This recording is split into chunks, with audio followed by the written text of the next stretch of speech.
Yeah, I'm here to get into a character analysis of One Flew Over the Cuckoo's Nest, which was directed by Miloš Forman, released in the year 1975. This characterization embodies just very intense power struggle and dynamic and depth of just individuality and institutional authority, while it remains grounded in such gritty realism. Jack Nicholson's just ultimately a rebellious, sort of charismatic catalyst for sets emotion of change in all the characters, while Louise Fletcher represents a cold-hearted sense of calculating institutional control.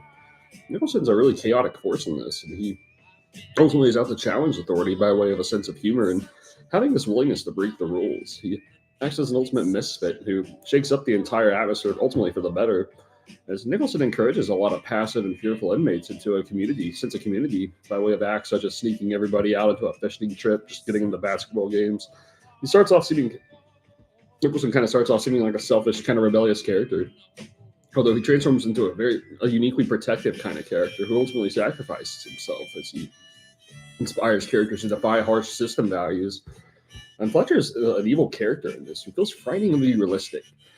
She just has this really calm demeanor about her that's very inflexible, and she just seems like she has a genuine desire to break the spirit of anyone who challenges her control.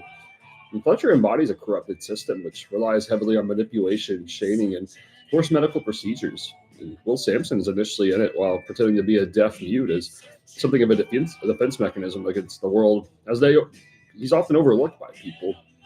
And he ultimately finds strength through Nicholson's mentorship.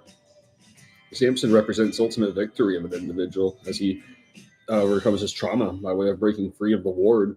And Milos Forman just wonderfully portrays humanism in these characters, ranging from Brad Dourif, Danny DeVito, William Redfield, Christopher Lloyd. The list just goes on. There's just so much humanism that's wonderfully conveyed as the start. They start off very frightened by Ratchet, but then they gradually just find their own way by way of thanks to Nicholson. And Foreman utilizes a documentary-like approach at getting across such authentic characterization.